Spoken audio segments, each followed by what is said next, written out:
Hi everyone, welcome back to my channel. As I told you, a continuation of the last video. So still on the comments of this Mimi Gabi, the subscriber.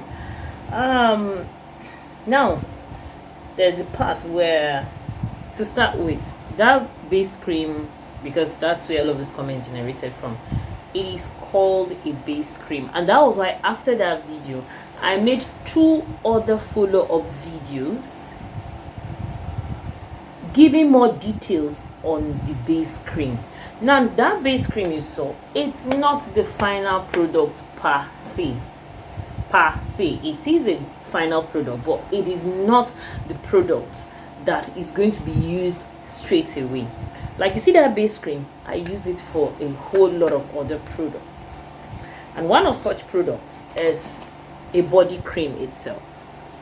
Now this is my toning body cream. Now this cream is very stable for people with, like, let's say, should I say chocolate skin or caramel skin, in the sense that it maintains their skin tone. I have another one for lightening. That one contains tyrosine inhibitors, because that base cream on its own, Mimi Gabi, is the fact that it is not the main formulation itself. Now from that base cream, and that's why there was time I even put up a masterclass on that base cream to highlight more, because as I said in my other video, that YouTube videos are just more like advertisement videos. They're just more of videos that we put out there for you to understand the kind of content we are into. From that same base cream, I have a face scrub. This is a physical scrub. I also have a chemical scrub. It's not here, sorry, I didn't come with it, with 5% lactic acid. This one is a physical scrub. Sorry, what am I saying? I mean, I have a 5% chemical scrub with 5% lactic acid. I hope I'm making sense. I'm sorry if I'm confusing.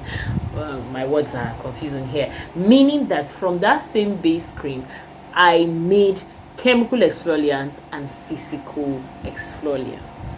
This one has soft granules like the activated charcoal. Now from that same base cream, I still have a face cream. Yes, I still have a face cream that is formulated with other tyrosine inhibitors as well. Then from that same base cream, I still have a face mask. This is careful so that it doesn't run out. You get, this is a face mask, a wash away face mask with a combination of bentonite clay and the green clay.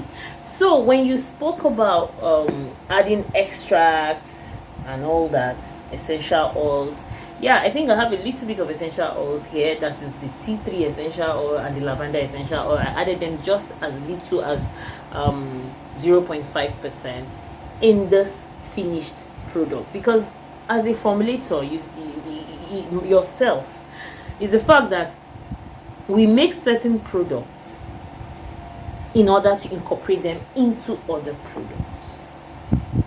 Yes, like I have a soap that I made with paraffin wax and salicylic acid. Now that is not a finished product. That is not a product I'm selling out there. No, I use it in another product, and the reason why I do that is in order to protect some other ingredients, or for it to just go in as a beautification, as an aesthetic, as for aesthetic purposes or some other purposes. Do you understand? Like, I just hope I'm communicating. That's the most important thing. So when you talk of please don't confuse issues. Glycerin can be hydrated in xanthangon, which I already know. Like, that is not an issue. And when you still do more of your digging, to be honest with you, xanthangon is a minimal ingredient. It's not an ingredient that, if you want it in your formula, good for you, but it's not compulsory.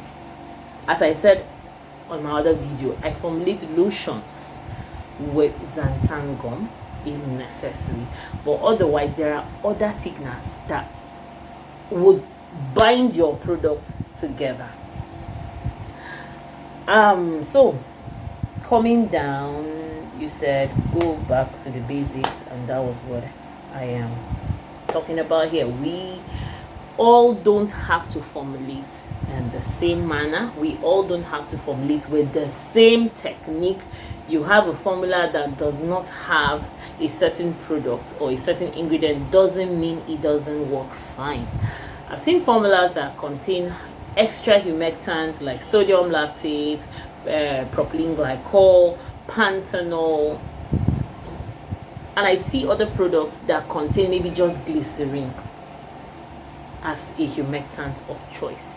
And it does not mean that those other products that contain a whole lot of humectants and this other one that contain maybe just one humectant does not have a good humectant ability. Of course it does, even though one might be more than one, but at the end of the day, you want moisture trapped onto the skin barrier, and you get it irrespective of your choice of humectants.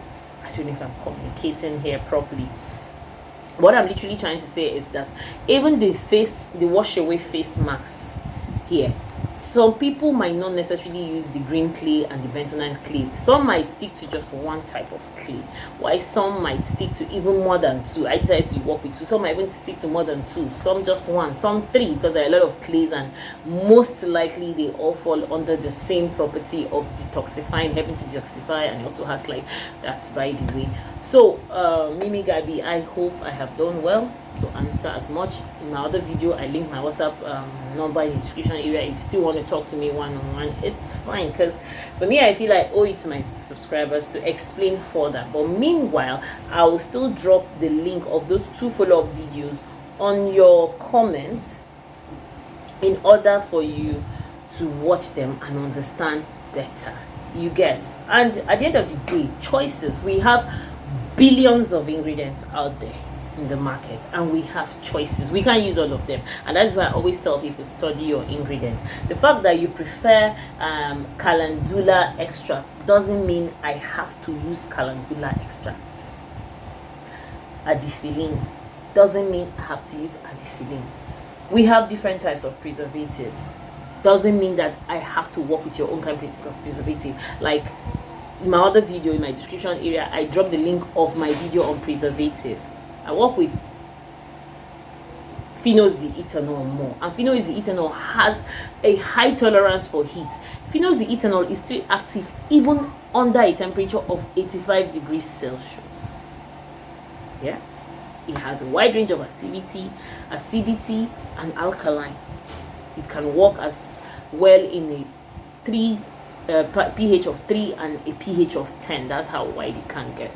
JAMA Plus is effective even in the presence of a temperature as high as 50 degrees Celsius.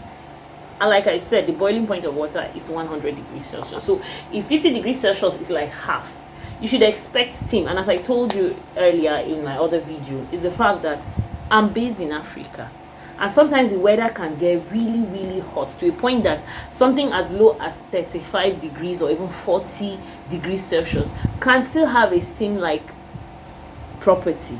Doesn't mean that it's hot. So please, thank you for the comments though. I really appreciate, like I said on my other video, I like asking comments like this because it puts me on the edge, one, and it makes me realize that my videos are great places. So please don't forget to subscribe to my YouTube channel, like my videos, share my videos if you can, and I hope I leave all of you in the best of health. Bye.